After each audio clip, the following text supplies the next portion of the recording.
Hey, what's up, guys? LQ here with the LQ review. And after the exciting day we had yesterday, today it's time to just get right back into talking about movies, right? And I haven't talked about the new trailer for Star Wars Episode 9, The Rise of Skywalker yet. We've been back to school, I've been really busy, and just haven't gotten a chance to get around to talking about it. So I'm going to kind of react to it today. And full disclosure, I've already seen the trailer. I've seen it a number of times. But I'm going to react to it a little bit, and then I'm going to talk about what we saw, and then I'm going to give you some of my theories on what's actually going on here. Because especially that last scene, we've all seen this trailer. We know what happens in that last scene with Rey. She's got the Sith robes on. She's got the double-bladed red Darth Maul-esque lightsaber. So we all know what's happening there. I've got theories. and I think that I'm probably wrong, but it'd be cool if I was right. So let's go ahead and watch it. Let's watch it together, and I'll give some commentary on it, but I really want to give commentary at the end on what we saw and what my theories are on what's actually happening here. So let's check this out. All right, Rise of Skywalker trailer 2. Let's check this thing out.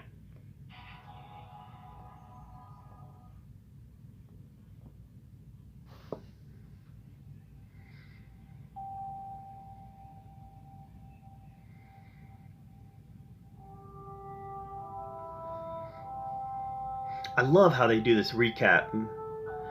They start with New Hope, they move through the original trilogy, then they move into the prequel trilogy, and then they get right up to speed with the sequel trilogy.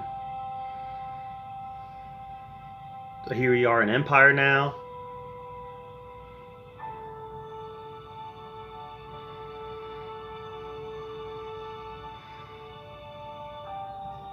Jedi. We've passed on all we know. Prequel, Phantom Menace. Attack of the Clones. Revenge of the Sith.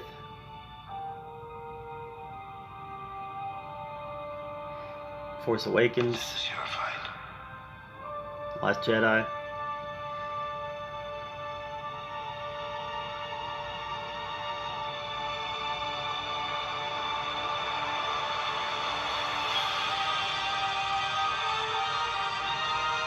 I love that they're all together. That was a weakness of the last movie, was that they were all separate.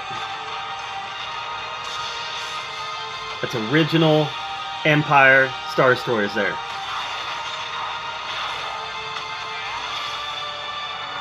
Your journey.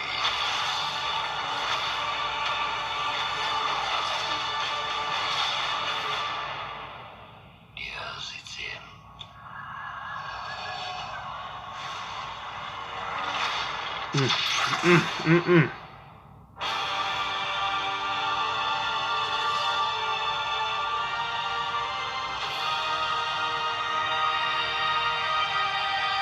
There's a lot to unpack here, so let's talk about it. Yeah, all right. So there's a lot to talk about here. So let's take a few minutes and actually break down the trailer, and then let's talk about some of the stuff that I think is going on here. All right. So this wasn't a trailer in the traditional sense of a trailer. You know, traditional sense of a trailer, you've got 2.5 minutes of new footage. New footage is kind of giving you some insight as to what the story is going to be. And here we are, September, October, November. We're about 4 months away from the release of this movie, a little bit less, and we really still have no idea on what the plot is. And that's what a trailer is supposed to do, is give you the plot. This was not what I would call a trailer, even though a lot of people are calling it trailer 2. This was obviously footage that was released at D23, and I have a hard time calling it a trailer when half of the trailer is footage from old movies. But what they did show us, they showed us some nice, tantalizing stuff. But first of all, let's talk about that first half. That first half, I love the idea of going through the entire saga, because this is the end of the Skywalker saga as we know it. You know, they went through the original trilogy, which was Luke's story. They go through the prequel trilogy, which was Anakin's story. And then they're going through the sequel trilogy, which in a lot of ways is Ben Solo's story. Yeah, Rey is the protagonist and Ben Solo's the antagonist, but he is a Skywalker, and in a lot of ways, this is his story. Even more so, I think, than the original trilogy being Vader's story. You know, the original trilogy was Luke's story, and Vader, it was his redemption story, but it was his redemption story through his son. And here we're seeing Ben Solo, who it looks like in The Last Jedi, he's completely embracing evil, right? He's had his chance at redemption. I don't believe that he's going to get his chance at redemption. I could be wrong. And I wouldn't be surprised if I'm wrong. If he ends up redeeming himself in The Rise of Skywalker, I wouldn't be surprised. It wouldn't shock me. I wouldn't fall off my chair thinking, I never saw that coming. Because a lot of Star Wars is about redemption. You know, we've seen that. We've seen that in the original trilogy, even some in the prequel trilogy with Obi-Wan and his failed chance at redemption. You know, he wanted to train Anakin as good as Qui-Gon could have, and despite his misgivings in the Phantom Menace, he wanted to train Anakin well, and he failed.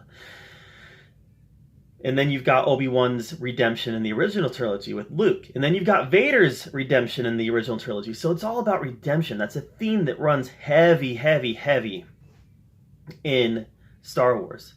You know, there's even a Yoda redemption arc with how he trains Luke. So a lot of that's in there. So I wouldn't fall out of my chair shocked if Ben Solo, Kylo Ren, is redeemed. I believe he had his redemption opportunity in The Last Jedi and he missed it. So I don't think he's going to get redeemed. But I'm probably wrong. But I love the idea of going through and reminding us just how much, even the movies that we don't care for, it's still Star Wars, guys, and it's still part of the story. And while there might be chapters that we don't like as much as other chapters, it's still a story that we love. And I love the idea of revisiting that in the first half of this, since this is the closing chapter. Now, the second half. Some things of note here. Obviously, you've got everybody together, right? That was the first shot that we saw, was everybody together.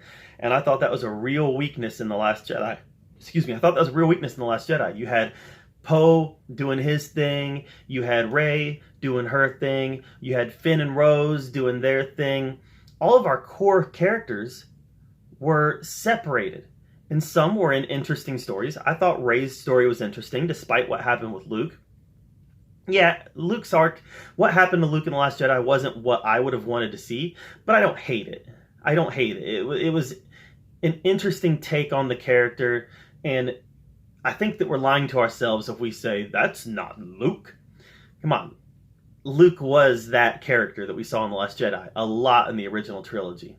Yeah, I wanted to see Luke come out and be this hardcore Jedi Knight who faces down the First Order alone, but that take on Luke isn't surprising to me, and I bought it. What was surprising to me was the crap fest that was Finn's storyline, and the crap fest that was Poe's storyline. I didn't like that in The Last Jedi. So, yeah, we've got movies that we like, we got movies we don't like. But it's all one great story. And bringing everybody together for this movie, I love it. I love the idea of bringing everybody together and having their last adventure be together. And we don't know they're going to be together through the whole movie, obviously, but at least it looks like they're going to spend some time together in this movie. And then we see I love seeing Lando Calrissian with Chewbacca. That's great. But we see the not First Order. We see the Resistance Army come in, and then they're looking at the Star Destroyers. Guys, those are Imperial Star Destroyers. Those are not First Order Star Destroyers. Those are Imperial. Those are old school Star Destroyers, which I think is really interesting. Did the Empire, or did the Emperor, we know the Emperor is still alive. All right, we know that now. That's been spoiled, and that's okay. That's okay. So did the Emperor create this big Imperial fleet? Is he working with the First Order? Is the Emperor working against the First Order? Lots of questions just based on this huge fleet of Star Destroyers. Is it a Star Destroyer grave or a Star Destroyer assembly line? All right, I didn't see any lights on it. What's going on here? That's my question. What's going on there? Because those are old school Imperial Star Destroyers, and they don't appear to be running. Maybe they're just laying in wait. We don't know. C-3PO, I thought it was interesting to see his eyes glowing red. Is he going to go full battle mode on this one? Probably not. And if he does, I hope they do it better than how they handled him getting his head switched in Attack of the Clones, which was just dumb. But obviously, you get the point where we see Kylo and Rey facing off on what looked like a debris from the second Death Star. Looked like debris from the second Death Star. And what we missed in The Last Jedi, another thing we missed in The Last Jedi, was a big lightsaber duel. All right, we had Luke and Kylo, but there was never really any real stakes there now that you rewatch it, because Luke was never in any danger. Even though the effort of doing what he did killed him, Kylo was never going to win that battle. All right, I want to see an epic lightsaber duel in this movie between Rey and Kylo. I want to hear the duel of the fates again. I want to hear Duel of the Fates, an epic lightsaber duel at the end of this movie that's just gonna. It's it. Yes, that's what Star Wars is, guys. That's lightsaber duels is not the only thing that Star Wars is, but Star Wars should have an epic lightsaber duel in it. But then we get to the money shot at the end, and that's Dark Rey with the double-edged Darth Maul-like lightsaber. Obviously, a lot to unpack there, because is she going to go dark? We've seen hints of her possibly going dark in the sequel trilogy so far, right? Luke even said, "You went straight to the dark." I don't think she does. Now, that being said, I don't think this is a vision either. I don't think that this is some sort of dark vision, because I have a hard time believing that they're going to put a money shot trailer scene like that and then have us go to the movie and be like, well, it was never real. It was just a vision. I feel like that would let people down. But I don't think she goes dark. I don't think she's spying. I don't think she's some sort of double agent. Guys, hear me out. I think Rey's a clone. I think Rey is a clone. If you go back to the Legends stories, which used to be the expanded universe, cloning is huge in the expanded universe. In fact, Palpatine used cloning to survive. So I believe that Palpatine used cloning technology to survive after Revenge of the Sith, and I believe that Dark Rey is a clone. Now, let's get a little deeper into this. I believe Rey is a clone. Yes, I do. I believe Rey is a clone. I believe that there's a chance that there could have even been several Reys deposited around the galaxy by the Empire. As a sleeper agent to call on when they needed them. And she happened to get off Jakku and lead her own life and develop her own Jedi skills.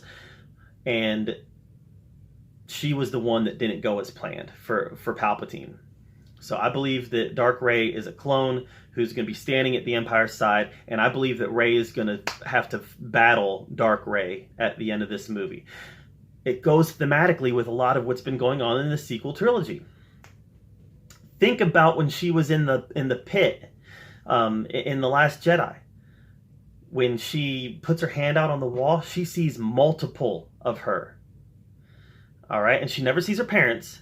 And in fact, when her parents kind of form together, she sees her. Guys, I believe that this was an indicator that she's a clone. That there's several of her out there. Who is she a clone of? I'm just going to say it.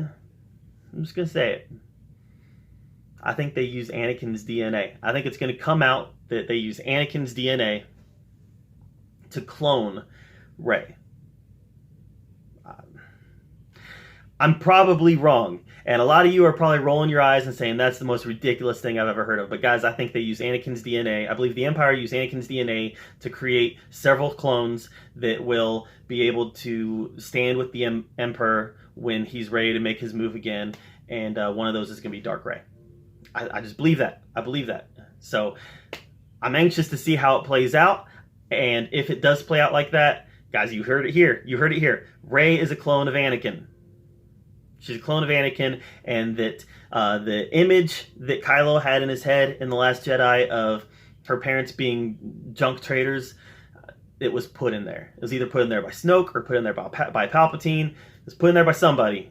But I believe that it was all part of a grand plan for Palpatine to make his move.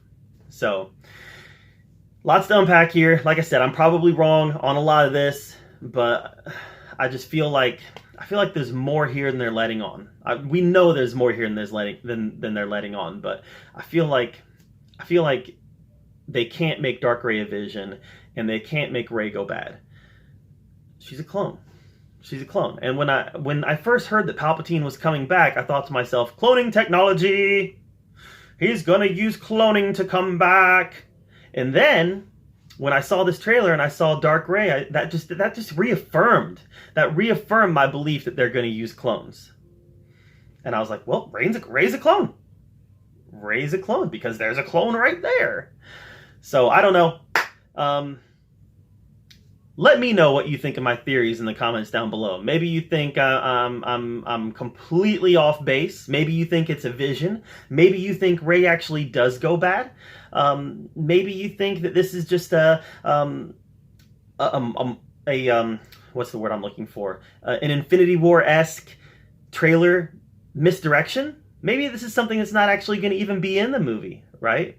Maybe it's somebody else's face and they had Rey's face put over it just to throw us off. There's all sorts of theories floating around out there, but I believe she's a clone. So let me know what you think in the comments down below, and let me know what you think of this trailer. Are you excited about Rise of Skywalker, or did Last Jedi kind of ruin it for you? Guys, let me be clear. I liked The Last Jedi. I thought it was a good movie. Compared to the rest of the Star Wars movies, it's one of the bottom of the barrel Star Wars movies. But it's still Star Wars, guys. It's still Star Wars. I still liked it. I still enjoyed it. I just watched it yesterday.